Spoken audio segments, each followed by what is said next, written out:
चलिए जानते हैं आज की देश और दुनिया की सिलेक्टेड काम की और महत्वपूर्ण 50 बड़ी खबरों को सिर्फ 10 मिनट में। पर अभी तक आपने इस वीडियो को लाइक नहीं किया तो लाइक कर दीजिए। तो चलिए वीडियो स्टार्ट करते हैं। तमिलनाडु में सेना हेलीकॉप्टर क्रैश, पत्नी मधुलिका रावत समेत सीडीएस बिपिन रावत सहित देश को लगा बड़ा झटका। क्रैश सेना हेलीकॉप्टर में सीडीएस जनरल बिपिन रावत और उनकी पत्नी समेत 14 लोग थे सवार। वायुसेना ने दिए जांच के आदेश। रिलायंस जियो के मालिक मुकेश अंबानी की मांग, गरीबों को मिले मोबाइल सब्सिडी डिजिटल ग्रोथ के लिए है जरूरी। प्रधानमंत्री नरेंद्र मोदी की अध्यक्षता में कैबिनेट ने पीएम आवास योजना ग्रामीण को 2024 तक जारी रखने की दी मंजूरी। भारत में दौड़ेगी बिना ड्राइवर की कार, मुंबई की ऑटोमोबाइल सर्विस कंपनी अगले साल करेगी लॉन्च। रक्षा मंत्री राजनाथ सिंह सीडीएस हेलीकॉप्टर हादसे पर आज संसद में देंगे बयान। राहुल गांधी ने केंद्र सरकार पर कसा तंज, कहा महंगाई, बेरोजगारी, कृषि संकट और चीनी कब्जा सबकी जड़ एक मोदी सरकार का अहंकार। भारत की सबसे पावरफुल महिला बनी वित्त मंत्री निर्मला सीतारमण, अमेरिका की जेनेट येलेन को छोड़ा पीछे। किसानों की 5 सदस्यीय कमेटी ने केंद्र सरकार को भेजा नया प्रस्ताव, आंदोलन से संबंधित मामलों को तुरंत वापस लेने की मांग। यूपी विधानसभा चुनाव के लिए प्रियंका गांधी ने जारी किया महिला घोषणा पत्र, छात्राओं को स्मार्टफोन, स्कूटी और फ्री बस सेवा का ऐलान। आरबीआई गवर्नर शक्तिकांत दास ने कहा देश की अर्थव्यवस्था कोरोना के खतरे से हुई बाहर, जीडीपी ग्रोथ में बनी रहेगी तेजी। कोरोना की ओमिक्रॉन वेरिएंट पर फाइजर की वैक्सीन का असर बेहद कम, वैज्ञानिक परीक्षण में हुआ खुलासा। मोबाइल ग्राहकों को अब एक एसएमएस से मिलेगी नंबर पोर्टेबिलिटी की सुविधा, ट्राई ने जारी किया सख्त निर्देश। कांग्रेस संसदीय दल की बैठक में सोनिया गांधी का केंद्र पर हमला, कहा मोदी सरकार ने बेच ही दी देश की संपत्ति। मोदी सरकार के लिए अब एजेंडा तय करेंगे हिंदू संत, आरएसएस के नेतृत्व में होगी चर्चा। भारत सर्वाधिक असमानता वाले देशों में शामिल, सिर्फ 1% आबादी के पास राष्ट्रीय आय का 22%। देश में बीते 24 घंटे में कोरोना के 8,439 नए मामले आए सामने, 195 लोगों की हुई मौत। रेल यात्रियों के लिए बड़ी खुशखबरी, 10 दिसंबर से कम हो जाएगा किराया, जाने क्या है पूरा मामला।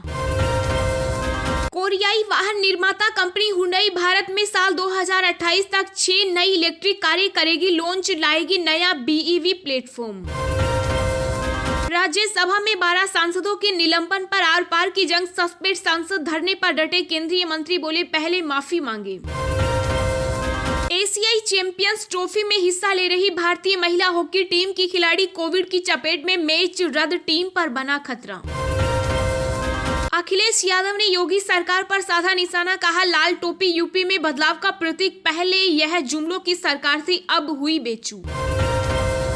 देश में जल्द महंगा हो सकता है यूपीआई से पेमेंट करना, जानिए क्या है आरबीआई की तैयारी, कैसे होगा आम आदमी पर असर।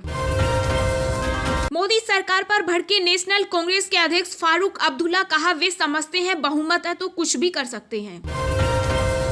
भारत आने वाले सभी यात्रियों को इस पोर्टल पर करना होगा रजिस्ट्रेशन, सेल्फ डिक्लेरेशन में देनी होगी ये सभी जानकारी। लखीमपुर खीरी हिंसा मामले में केंद्रीय गृह राज्य मंत्री अजय मिश्रा टेनी को कोर्ट से मिली बड़ी राहत, नहीं दर्ज होगा केस। विदेशी फंडिंग के मामले में पॉपुलर फ्रंट इंडिया के खिलाफ ईडी ने केरल के 4 ठिकानों पर मारा छापा। तृणमूल ने कांग्रेस को बताया थकी हुई पार्टी, मुखपत्र जागो बांग्ला में लिखा टीएमसी ही है असली कांग्रेस। चंडीगढ़ नगर निगम चुनाव में कांग्रेस के स्टार प्रचारकों की लिस्ट से सिद्धू गायब, सीएम चन्नी कन्हैया का नाम। देश में अब अदालतों की कार्यवाही दिखेगी लाइव, मध्य प्रदेश के जबलपुर जिला कोर्ट से होगी शुरुआत। त्रिपुरा हिंसा मामले में सुप्रीम कोर्ट का आदेश, पत्रकारों के खिलाफ पुलिस की आगे की कार्यवाही पर लगे रोक।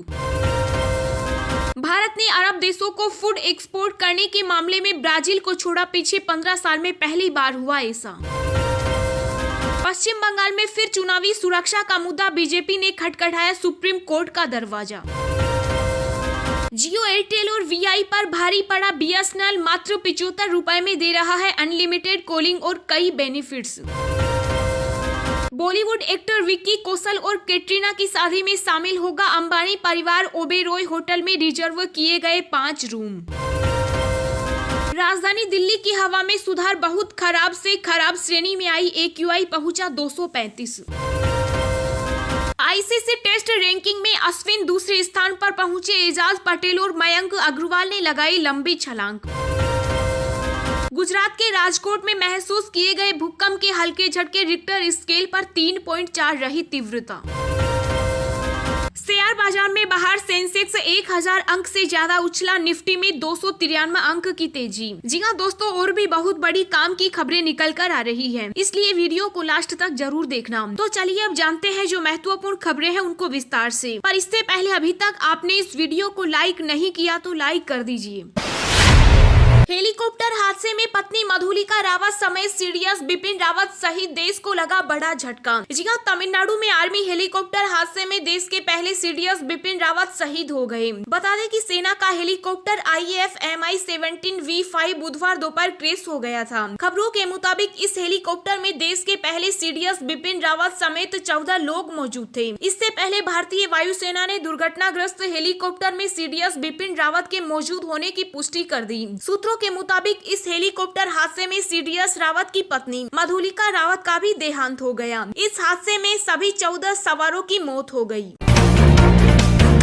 प्रधानमंत्री नरेंद्र मोदी की अध्यक्षता में कैबिनेट ने पीएम आवास योजना ग्रामीण को 2024 तक जारी रखने की दी मंजूरी। जी हां, प्रधानमंत्री नरेंद्र मोदी की अध्यक्षता में हुई कैबिनेट की बैठक में 2 बड़े फैसले हुए। कैबिनेट ने प्रधानमंत्री आवास योजना ग्रामीण को 2024 तक जारी रखने को मंजूरी दी है। केंद्रीय मंत्री अनुराग ठाकुर ने बैठक के बाद कैबिनेट के फैसले की जानकारी दी। केंद्रीय मंत्री ने कहा कि बैठक में केंद्रीय मंत्रिमंडल ने 44,605 करोड़ रुपए की लागत से बनने वाले केन बेतवा नदियों को जोड़ने के प्रोजेक्ट को मंजूरी दी है। यह राष्ट्रीय परियोजना होगी और इसमें केंद्र सरकार का कुल योगदान 90% होगा। अनुराग ठाकुर ने कहा कि सरकार ने पीएम आवास योजना ग्रामीण के तहत 2 करोड़ 95 लाख पक्के मकान देने का लक्ष्य रखा। इसमें से नवंबर 2021 तक 1 करोड़ 65 लाख पक्के आवास बनाकर दे दिए गए हैं। इनको मकान बनाने का पैसा जारी कर दिया गया है। बाकी बचे परिवार भी अपने पक्के मकान बना सके, इसलिए प्रधानमंत्री आवास ग्रामीण और 2024 तक जारी रखने को मंजूरी दी है।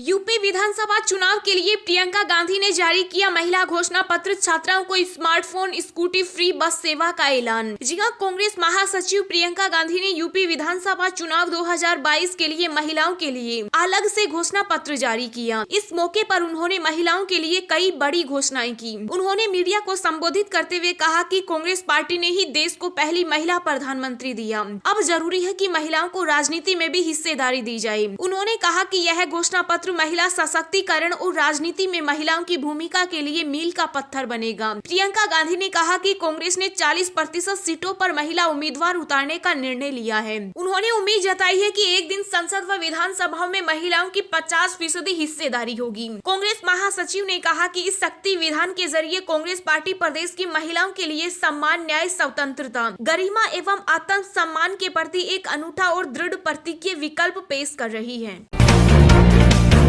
रेल यात्रियों के लिए बड़ी खुशखबरी, 10 दिसंबर से कम हो जाएगा किराया। जाने क्या है पूरा मामला। जी हां, भारत में कोरोना की मौजूदा स्थिति को देखते हुए भारतीय रेल पहले की तरह पटरी पर लौटने की कोशिश कर रही है। कोविड-19 के दौरान रेलवे ने ट्रेनों में लगाए जाने वाले अनारक्षित डिब्बों को भी आरक्षित बना दिया, लेकिन अब रेलवे इस व्यवस्था को भी खत्म करने वाला है। रेलवे के मुताबिक लंबा सफर करने वाले ट्रेनों के लिए अब अनारक्षित टिकट की बिक्री जल्द ही शुरू कर दी जाएगी, जिससे यात्री अनारक्षित टिकट खरीदकर अनारक्षित डिब्बे में भी यात्रा कर सकेंगे। रेलवे के इस फैसले के बाद अनारक्षित डिब्बे में यात्रा करना पहले से सस्ता हो जाएगा। उत्तर रेलवे ने कहा कि 10 दिसंबर से लंबी दूरी तय करने वाली 31 ट्रेनों में अनारक्षित टिकट पर भी यात्रा की जा सकेगी। फैसले को ध्यान में रखते हुए उत्तर रेलवे इन ट्रेनों में पहले की तरह अनारक्षित डिब्बों की संख्या में भी बढ़ोतरी कर रहा है। इसके साथ ही दिव्यांग व महिलाओं के लिए अनारक्षित डिब्बों में भी संबंधित यात्री अनारक्षित टिकट लेकर यात्रा कर सकेंगे। दिन भर की ताजा खबरें सबसे पहले पाने के लिए चैनल को सब्सक्राइब करें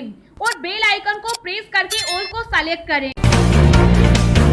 राहुल गांधी ने केंद्र सरकार पर कसा तंज, कहा महंगाई, बेरोजगारी, कृषि संकट और चीनी कब्जा सबकी जड़ एक मोदी सरकार का अहंकार। जी हां, कांग्रेस नेता राहुल गांधी ने एक बार फिर महंगाई का मुद्दा उठाते हुए केंद्र सरकार पर आरोप लगाया। उन्होंने कहा कि अब महंगाई, बेरोजगारी, कृषि संकट, चीन के कब्जे सबकी एक ही जड़ मोदी सरकार का अहंकार है। राहुल गांधी ने आगे कहा कि अन्याय के विरुद्ध आवाज उठाने के साथ ही हम कांग्रेस शासित राज्यों में जनता के मुद्दों को सुलझा रहे हैं, जनता के मन की बात सुन रहे हैं। वहीं राहुल गांधी ने संसद में किसानों का मुद्दा उठाया। उन्होंने लोकसभा में सरकार से मांग की है कि आंदोलन के दौरान शहीद हुए किसानों को मुआवजा और परिवार के सदस्यों को नौकरी मिलनी चाहिए। सरकार को घेरते हुए उन्होंने कहा कि आपकी सरकार कह रही है कि कोई किसान शहीद नहीं हुआ। उन्होंने लोकसभा के दौरान शहीद हुए किसानों के नाम लोकसभा में दिखाते हुए कहा कि किसानों का जो हक है वह उन्हें मिलना चाहिए।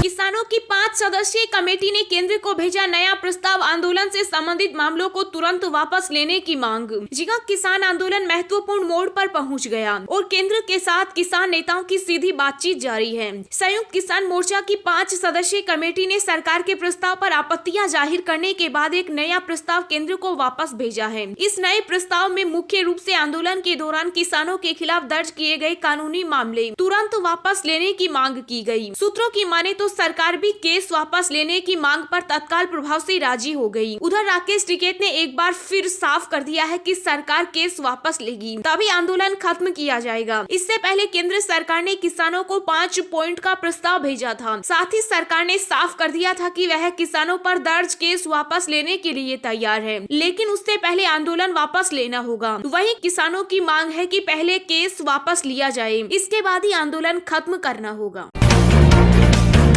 देश में जल्द महंगा हो सकता है यूपीआई से पेमेंट करना, जानिए क्या है आरबीआई की तैयारी, कैसे होगा आम आदमी पर असर। जी हां, आरबीआई के गवर्नर शक्तिकांत दास ने मौद्रिक नीति समिति की चौथी द्विमासिक मौद्रिक नीति को पेश किया। शक्तिकांत दास ने बैठक के नतीजों की घोषणा करते हुए ब्याज दरों को स्थिर रखने का ऐलान किया। रेपो रेट 4% पर, रिवर्स रेपो रेट 3.35% पर स्थिर रखा गया। एमपीसी ने अपना एकोमोडेटिव रुख बरकरार रखा। इसके अलावा आरबीआई ने फिस्कल ईयर 2022 की चौथी तिमाही के लिए जीडीपी ग्रोथ का अनुमान 6.1% से कम करके 6% कर दिया गया। आरबीआई गवर्नर शक्तिकांत दास ने डिजिटल पेमेंट को लेकर एक बड़ी जानकारी दी। उन्होंने कहा कि भारतीय रिजर्व बैंक डिजिटल भुगतान पर शुल्क वसूलने के लिए एक चर्चा पत्र जारी करेगा। इससे साफ जाहिर होता है कि आने वाले समय में हम सभी को डिजिटल पेमेंट की एवज में शुल्क के रूप में अतिरिक्त भुगतान करना पड़ सकता है। गवर्नर ने कहा कि आरबीआई यूपीआई आधारित फीचर फोन उत्पाद लॉन्च करने की तैयारी में भी लगा हुआ है।